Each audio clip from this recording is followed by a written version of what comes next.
छत्रपती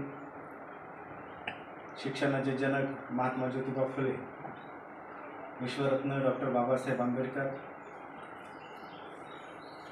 आणि आपल्या गावचं कुलदैवत खंडेश्वर महाराज यांच्या विचारांना आचारांना प्रथमतः वंदन करतो। खरं म्हणजे म्हाळादेवी गावामध्ये, इतक्या प्रगतशील गावामध्ये माझ्यासारख्या छोट्याशा माणसाला, छोट्याशा कार्यकर्त्याला उपसरपंच पद वहिनीचे मिळालं। मी सगळ्यात अगोदर सगळ्या सदस्यांचे आभार मानतो आणि ह्या सगळ्या सदस्यांना गावकऱ्यांनी बिनविरोध दिलं म्हणून त्यांचे शतशः आभार मानतो। त्याचं कारण असे की गावकऱ्यांनी जर आपल्याला बिनविरोध दिलं नसतं तर तुम्ही उपसरपंच झाला असता का नसता माहीत नाही, ताई तुम्ही उपसरपंच झाला असता का नसता माहीत नाही, मारुतराव असतील आमचे ते सरपंच झाले असते का माहीत नाही, किरण असेल तोही सरपंच झाला असता का नसता माहीत नाही। कारण एकदा विरोध झाला की कोणी कोणाचा मुलाहिजा ठेवत नाही, प्रत्येकजण प्रत्येकाच्या बाजूने वळीत असतो। आपण सर्वांनी प्रथमतः सगळ्या सदस्यांना बिनविरोध केलं म्हणून आपल्या सर्वात प्रथम आभार। दुसरं, ज्या सदस्यांनी आज मला संधी उपलब्ध केली, विश्वास टाकला आपल्या सर्वांच्या वतीनं, त्यांनी माझ्यावर विश्वास टाकला, त्यांचे आभार। आपल्या एका प्रगतशील गावामध्ये उपसरपंच पद मी सुरुवातीलाच म्हटलं स्वीकारणं आणि ते चालवणं इतकं सोपं नाही। ते जरी उपसरपंच पद जरी नाव मोठं असलं तरी प्रॅक्टिकलमध्ये काही अडचणी असतात। कधी कधी प्रतिप्राव सांगतात आम्हाला खासगीत बसल्यावर काय मार्ग असतो, कसा असतो, लोक कितीही काम केलं तरी लोकांच्या मनामध्ये एखाद्या माणसाविषयी जर खरोखर द्वेष निर्माण झाला तर त्याला कसं फेस करावं लागतं, ह्या सगळ्या गोष्टी असतात। तरी पण गावकऱ्यांचे आभार मान्य करताना मी या ठिकाणी आपल्याला शब्द देतो की गावात जी काही सिनियर माणसं असतील त्यांचा कुठेही अवमान होईल असं माझ्याकडून कधीही घडणार नाही। प्रतिभाव कुणी असो आपल्यापैकी कधी, आणि मुळात माझा इतिहास तुम्हाला सगळ्यांना माहिती, मी कधी कुठल्याही सिनियर माणसाचा आतापर्यंत तरी अवमान केलेला नाही। दुसरी महत्त्वाची गोष्ट, गावच्या विकासामध्ये ज्या ज्या गोष्टी शक्य आहेत, ज्या ज्या गोष्टी आणणं शक्य आहेत त्या 100% आणण्यासाठी वेळ देईल, त्या 100% आणण्यासाठी वेळ देईल। आणि जिथं जिथं आम्हाला मार्गदर्शन, आमच्या सर्व बॉडीला मार्गदर्शनाची गरज पडेल तिथं तिथं प्रदीपराव नेहमीच खंबीरपणानं आमच्या पाठीशी उभे राहतात। आणि ते उभे असल्यामुळं आपल्याला माहिती, खंडोबा देवस्थानासाठी 3.25 कोटी, आपली ही ग्रामपंचायत 25-27 लाख रुपये, शेजारी तलाठी कार्यालय झालं 30-35 लाख रुपये, त्याच्यानंतर 20 लाख रुपये स्मशानभूमी, आता बुद्ध विहाराचं काम चालू आहे 20 लाख रुपये, आता काल परवा परत आमदारांनी 15 लाख रुपये ठाकरवाडीच्या रस्त्याच्या काँक्रिटीकरणासाठी ठकर बाप्पाच्या योजनेतून टाकले।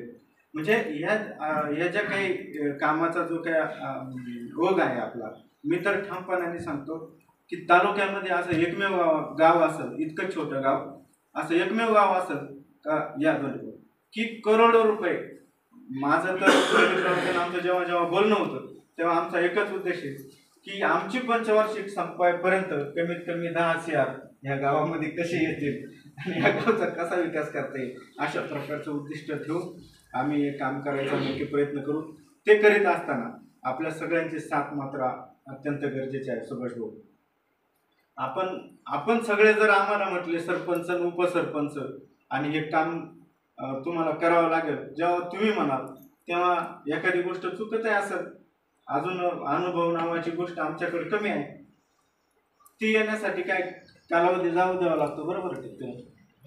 अनुभव आपल्याला आमचे मारुतराव चांगले तयार झाले, मला वाटतं ते काम आहे, चांगले तयार झाले होते। पण एकदा कालखंड ठरवला, गावाने ठरवलं तुम्हाला 2.5 वर्ष करावं लागेल, तर मारुती भाऊला तसा काम करण्याचा वेळ खूप कमी मिळाली प्रतिभाव, कारण कोरोनाचा कालखंड गेला आपला, 1-1.5 वर्ष त्याच्यामध्येच गेले, आम्हालाही काम करायला काही सुचलं नाही। तरीसुद्धा अतिशय छान काम वहिनीच्या नेतृत्वाखाली असतील, आमच्या ताई राणीताई असतील, त्याहीपेक्षा मंजुळा ताई त्या 2-3 पंचवार्षिक सरपंच राहिलेले।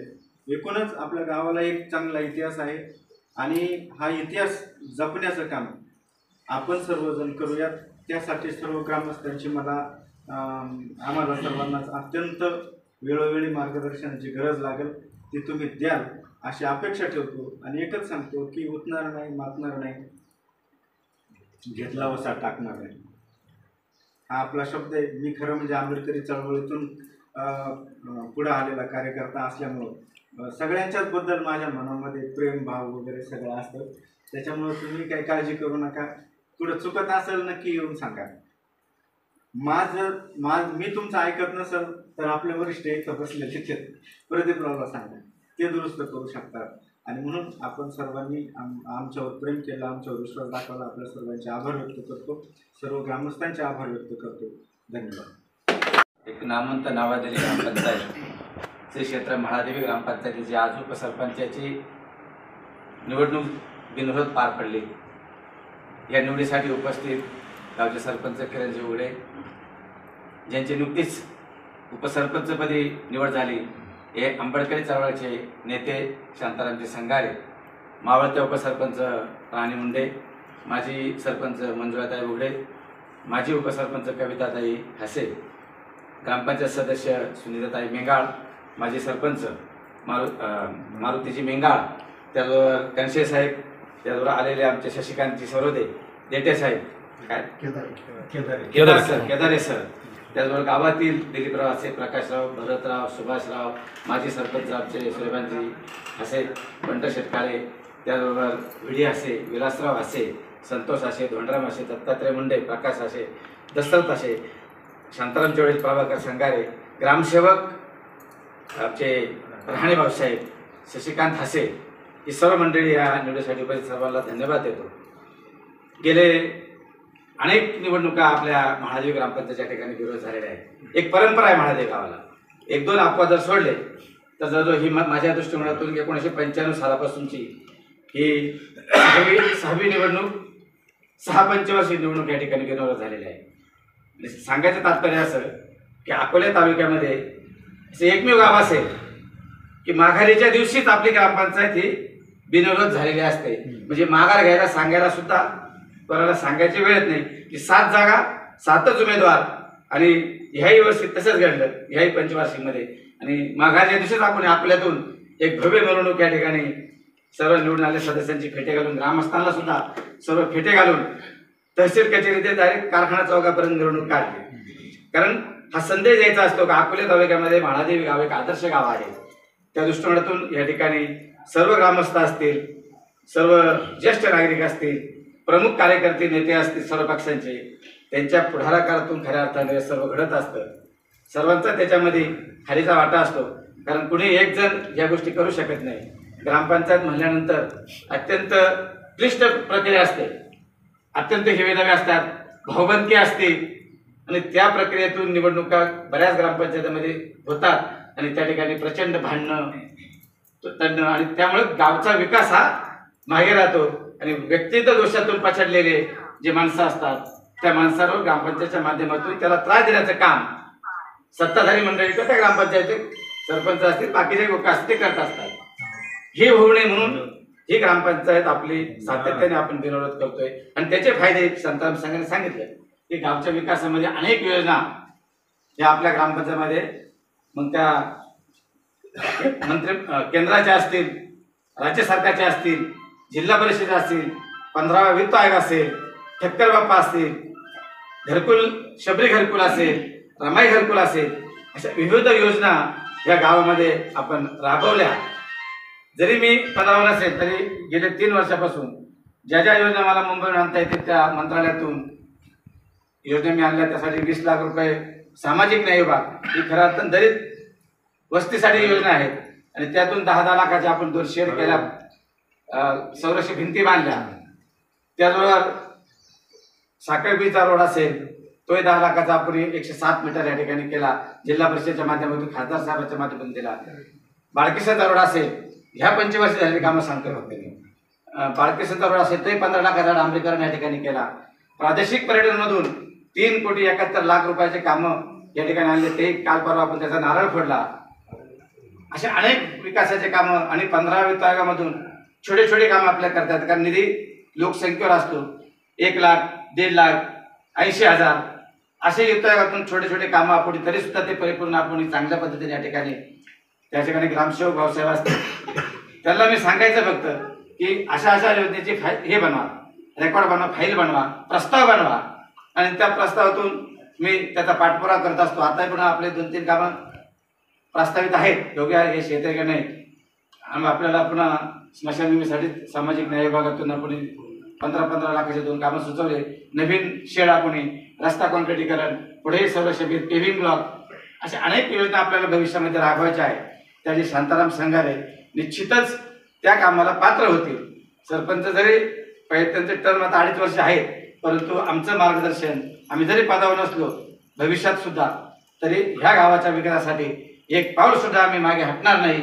ज्या ज्या गोष्टी विकासाच्या असतील त्यासाठी आम्ही प्रमुख लोक, मग देवस्थानचे विश्वस्त असतील, दूध डेअरी असेल, इतर संस्था असतील, सोसायटी असेल, तंटामुक्ती असेल, यांनी सर्वांनी त्या ठिकाणी हिराऱ्यानं भाग घेऊन गावच्या विकासामध्ये, कारण एकटी ग्रामपंचायत काहीच करू शकत नाही. ज्यावेळेस तुमचा सहभाग नसेल, अनेक संस्थेचा सहभाग नसेल, तर त्याशिवाय या गोष्टी घडणार नाही. म्हणून सर्वांची जबाबदारी आहे, एकट्या ग्रामपंचायत जबाबदारी नाही, आपल्या सर्वांची जबाबदारी आहे की ह्या गावाचा नाव, ह्या गावचा विकास ह्या तालुक्यामध्ये 1 नंबर कसा राहील. कारण मी बघतोय तालुक्यामध्ये की अनेक ग्रामपंचायतीमध्ये निवडणूक होत असताना टर्म पाडले जातात, 2.5 वर्ष तू 2.5 वर्ष हा, परंतु त्या गोष्टी घडत नाही. रुंबडीसारख्या गावामध्ये घटना सांगतो, त्याचे 2.5 वर्षाचं ठरलं होतं, शब्द पाळला नाही. फक्त धुमाळवाडी एक ग्रामपंचायत आहे, त्याने ते शब्द पाळले ना आपली ग्रामपंचायत, की दिलेल्या शब्दाप्रमाणे आम्ही सर्वजण या ठिकाणी वागलो, राहिलो, गावाच्या विश्वासाला पात्र राहिले. म्हणून सर्वांचं या ठिकाणी काय टाळावर स्वागत करा. निवडणूक वेगळ्याच याच्यामध्ये विश्वास राहतात, परंतु आपल्या इथं सगळ्या प्रामाणिकपणे या ठिकाणी त्याच खंडोबाची आपल्याला फार मोठी साथ आहे, त्या देवस्थानचे आपल्याला फार मोठे आशीर्वाद आहे. म्हणून या गोष्टी घडतात आपल्या गावामध्ये, अन्यथा अन्य ठिकाणी शक्यतो पाहायला मिळत नाही या प्रक्रिया बिनविरोधनाशा. म्हणून भविष्यात सुद्धा सर्वांनी या ग्रामपंचायतचे सरपंच, उपसरपंच, माजी सरपंच, कारण आजी माझी संख्या फार झाली ना, का ते माजी सरपंच झाले 3, माजी उपसरपंच आता 3 आहे, इथं 4 आहे, म्हणजे मोठी संख्या झाली. पण तरी सुद्धा ते बिचारे पद जरी गेलं तरी अजिबातही मनाला वाईट न वाटता स्वखुशीने त्यांनी राजीनामे लिहून दिले आणि पुढच्या लोकांना संधी दिली. ठीक आहे, पदाची विभागणी वाटणी केली, परंतु काम बाकी आपल्या सर्वांना गावाला मिळून करायचं आहे, अशी मी आशा बाळगतो. आणि आपण सर्वांनी यांना सहकार्य करावं अशी एक आव्हान करतो. आणि पुन्हा नवीन निवडून आलेल्या उपसरपंचाचं गावच्या वतीनं, गावातील सर्व संस्थेच्या वतीनं हार्दिक अभिनंदन करतो आणि थांबतो. जय हिंद, जय महाराष्ट्र.